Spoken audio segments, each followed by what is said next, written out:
আসসালামু আলাইকুম সবাইকে। আজকে আমরা দেখবো আদর্শ গ্যাসের গতিতত্ত্বের আরো কিছু ম্যাথ।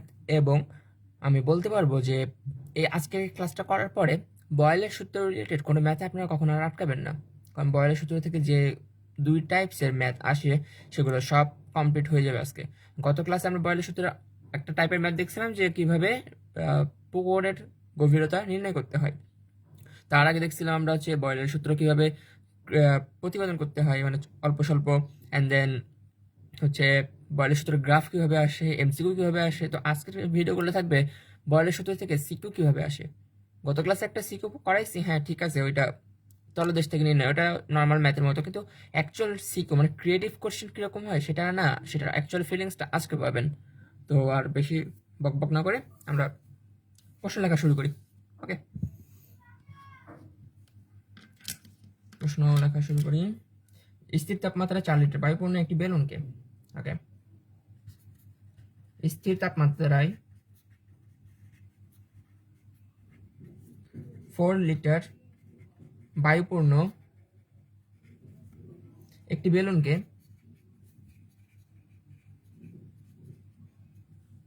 টেনে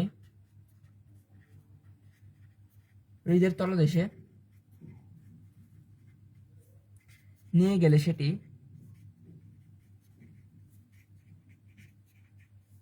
1.5 লিটার আয়তন ধারণ করে।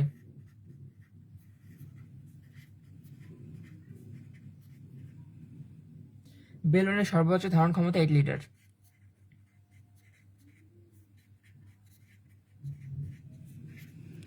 বেলুনের সর্বোচ্চ ধারণ ক্ষমতা 8 লিটার। ওকে, হৃদের পানির ঘনত্ব, হৃদের পানির ঘনত্ব 1000 কেজি মিটার ইনভার্স 3। বায়ুমণ্ডলীয় চাপ, বায়ুমণ্ডলীয় চাপ হচ্ছে 10⁵ nm inverse 2। Gravity of G equal to 9.8 ms inverse 2।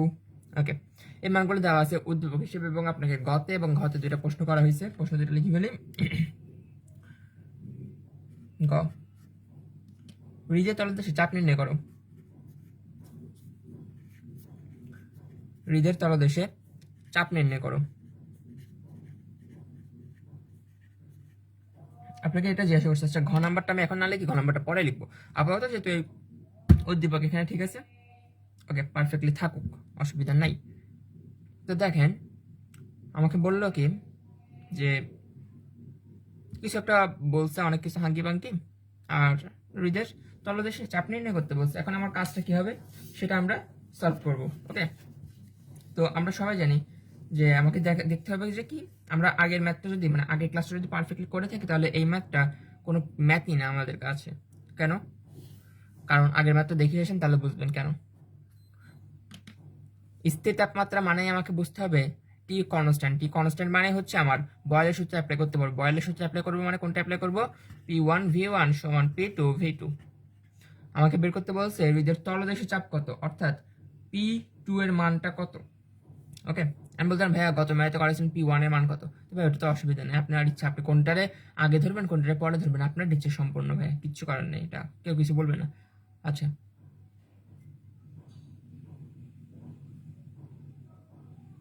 বায়ুমণ্ডলীয় চাপ, মনে করেন আমি হচ্ছে বায়ুমণ্ডলীয় চাপ এটাকে ধরলাম P1। আমি মনে করেন আমি মনে করেন যে আমার ইচ্ছা আমি কোনটাকে P1 ধরবো। P1 10⁵, এটা বায়ুমণ্ডলীয় চাপ, তাহলে বায়ুমণ্ডলীয় কত? 4 লিটার। বায়ুমণ্ডলের V1 হবে 4 লিটার। বায়ুমণ্ডলে যদি V1 4 লিটার হয়, তাহলে V2 কত হবে? V2 হবে হচ্ছে 1.5 লিটার। আগের ক্লাসে ম্যাথটা করবেন, তাহলে এটা বুঝতে পারবেন, নাহলে কিন্তু এটাতে একটু প্রবলেম হইতে পারে। কিন্তু ঘতে গেলে কোনো প্রবলেম হবে না, এটা ড্যাম শিওর। আমাকে বের করতে বলছে P2 সমান কত। তো আমি জানি যে যেটার মান বের করতে বলে সেটাকে রাখি বাম সাইডে, বাকি সবগুলোকে দিই ডান সাইডে। এরপরে জাস্ট মানগুলো বসাই দিব। কত আসবে কি মনে হয়? 10⁵ into 4 divided by 1.5. The answer will be, ও বাপরে অনেক লম্বা একটা মান আসছে, সাইন্টিফিকে নিয়ে যাই। সাইন্টিফিক লাগবে না, যে 26666 2 1 2 3 4 5.667 এটা কিসের মান ছিল? প্রেশার না, এন এম ইনভার্স 2। এটা হচ্ছে ম্যাথের অ্যান্সার। দেখেন বুঝতে পারছেন কিনা? আমাকে বলছিল জাস্ট এই যে তলদেশের চাপ নির্ণয় করো। তো চাপ মানে কি? প্রেশার। চাপ মানে চাপের ইংলিশ কি? প্রেশার। তো প্রেশারকে আমরা কি দ্বারা সূচিত করবো? অবশ্যই পি দ্বারা। তো উপরের প্রেশার যদি মানে বাতাসের প্রেশার যদি P1 মানে 1 হয়, তাহলে নিচের প্রেশারগুলো হবে 2 তাহলে এই যে এখান থেকে জাস্ট এই সিম্পল ক্যালকুলেশন। আশা করি আগের ক্লাসগুলো করলে এটা নিয়ে কোনো প্রবলেমই হবে না। এখন আসবো ঘ নাম্বারটা, যে এটা মোস্ট ইম্পর্টেন্ট একটা বিষয় আমাদের ঘ নাম্বার। যেটা ঘ নাম্বারটা কি ইম্পর্টেন্ট বলতে সেই কারণে, কাজে ঘ নাম্বার যদি করেন তাহলে এই অধ্যায়ের বয়েলের সূত্র থেকে আর কোনো ম্যাথ আপনার আটকাবেন না। ওকে, তো এটা জাস্ট করলাম হচ্ছে ঘ নাম্বারটা হেল্প পাওয়ার জন্য, নাহলে এটা করার কোনো প্রয়োজনই ছিল না, কারণ এটা আমরা অনেকেই পারি। ঠিক, অসুবিধা নেই, কে পারি না কিছু যায় আসে না। ঘ নাম্বার লিখে ফেলি। প্রশ্ন যে হৃদের তলদেশে থাকা বেলুনটিতে আরো 2 লিটার হৃদের তলদেশে থাকা বেলুনটিতে আরো 2 লিটার বায়ু পূর্ণ করে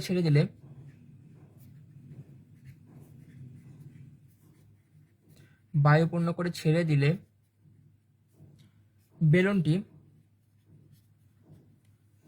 অক্ষত অবস্থায় পানির উপরিতলে আসবে কিনা। তাহলে আসবে কিনা যাচাই করো। এখন দেখেন আপনাকে প্রশ্ন কি বলছে। প্রশ্নটা বলছে যে একটা আমি উদ্দীপকটা একটু সামারি করে দিই। উদ্দীপকটা আপনারা যদি লেখা হয়ে থাকে তাহলে উদ্দীপকের দিকে তাকান, আর আমার খাতার দিকে তাকান, তাহলে আশা করি বুঝতে পারবেন যে আমি সামারিটা কিভাবে করতেছি। ওকে, মনে করেন একটা হৃদ ছিল। আচ্ছা, একটা হৃদ ছিল যার উপরে যখন বলটা ছিল, অর্থাৎ বায়ুপূর্ণ বেলুনটা যখন উপরে ছিল না, মানে বেলুনটা তো উপরে ছিল কোনো না কোনো কালে, মনে করেন বেলুনটা উপরে আছে, এই সময় তার ভিতরে পানি বা বায়ু ছিল হচ্ছে 4 লিটার। এর ভিতরে সময় তার ভিতরে পানি ছিল 4 লিটার। যখন এটাকে নিচে নামানো হয়েছে, মনে করেন একে আমি নিচে নামাইলাম, তখন এর ভিতরে যে এই বায়ুটা ওটা কমে গেছে, ওটা হয়েছে 1.5 লিটার। 1.5 এটা হয়ে গেল কি 1.5 লিটার হয়ে গেল। ওকে, বেলুনের সর্বোচ্চ ধারণ ক্ষমতা হচ্ছে 8 লিটার, অর্থাৎ বেলুনটা সর্বোচ্চ মাত্র 8 লিটার ইউজ করতে পারবো, অর্থাৎ ওর আয়তন ভি ম্যাক্সিমাম। এটা আমি জাস্ট সাইড লিখে রাখলাম, যেটা উদ্দীপক দেওয়া আছে 8 লিটার। আচ্ছা, এটা বোঝা গেল আশা করি। এবং একে প্রেশার দিচ্ছে হচ্ছে P1, মনে করেন এটা হচ্ছে আমার কি হয়, এটা হয় V1। এই ম্যাথের ক্ষেত্রে এটা V1 ধরলে হবে, কারণ এই ম্যাথের ক্ষেত্রে আমরা করছি কি এটাকে না নিচে টেনে নিয়ে গেছি, আর এটাতে কোনো এইচ এর কাজ নাই। তো এইচ এর কাজ যদি না থাকে তখন আপনার V1 P1 এর টেনশন করার কাজই নেই, টেনশন করার দরকারই নেই। কারণ এইচ যখন আসে তখনই আমাদেরকে হিসাব করতে হয় যে কোনটার উপরে দিব কোনটার নিচে দিব, কিন্তু এটাখানে তো আমার এইচ নিয়ে কোনো কাজ করতে হবে না, যে কারণে আমি উপরেরটাকে V1 দিলাম, P1 দিলাম, আর নিচেরটাকে P2 V2 দিলাম। এটা কোনো ফ্যাক্ট না। এয়ার প্রেশার হবে উপরে 10⁵ বলছিল না, হ্যাঁ 5, আর নিচে হবে মনে করেন V2 কিছু একটা পাবো, আর P2 সেটা আমরা কিন্তু আগের ম্যাথ থেকে পেয়ে গেছি, মানে গ নাম্বার থেকে। 2 এর পরে 5টা 6.67 1 2 3 4 5 6, ঠিক আছে। ওকে, তাহলে V2 সমান কত হবে? V2 সমান দেখেন আমাকে 1.5 লিটার কিন্তু উদ্দীপকে বলছিল, বাট আমাকে প্রশ্নে আবার আরেকটা জিনিস বলছে যে 2 লিটার যদি আরো এক্সট্রা যোগ করি আমি ওর সাথে, 2 লিটার আমি আরো এক্সট্রা যোগ করব, অর্থাৎ আমার V2 সমান হবে হচ্ছে 1.5 প্লাস 2 ইকুয়াল টু 3.5 লিটার। দেখেন তাহলে এইগুলো বুঝতে পারছেন কিনা।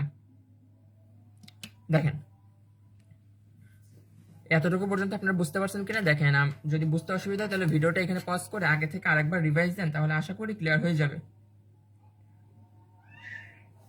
এখন কথা হচ্ছে ভাইয়া তাহলে আমি V1 কি 4 লিটার ইউজ করতে পারবো? কথা হচ্ছে না ভাই, V1 4 লিটার ইউজ করতে পারবেন না। জিনিসটা হয়েছে এরকম যে একটা বেলুন এখানে ছিল, এখান থেকে বেলুনটাকে একবার নিচে নামানো হয়েছে, ওর সাথে কিছু মাল মশলা অ্যাড করা হয়েছে, তাকে আবার উঠাইতে হবে এভাবে।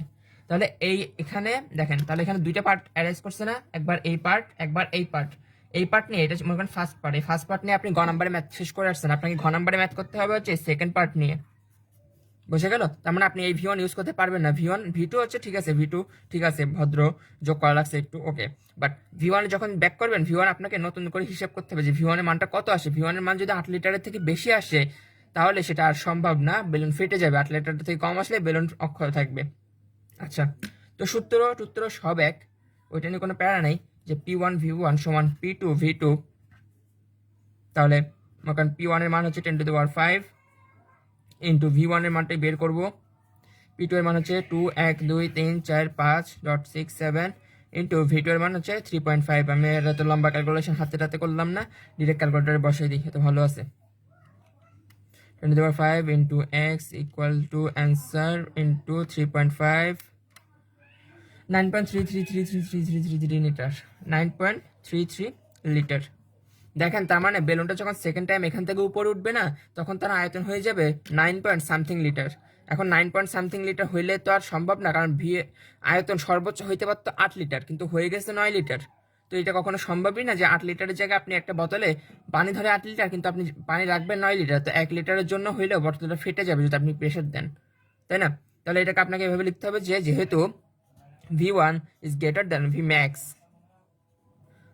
তার মানে সুতরাং বেলুন ফেটে যাবে, অর্থাৎ বেলুনটা অক্ষত অবস্থায় উপরে উঠতে পারবেন না।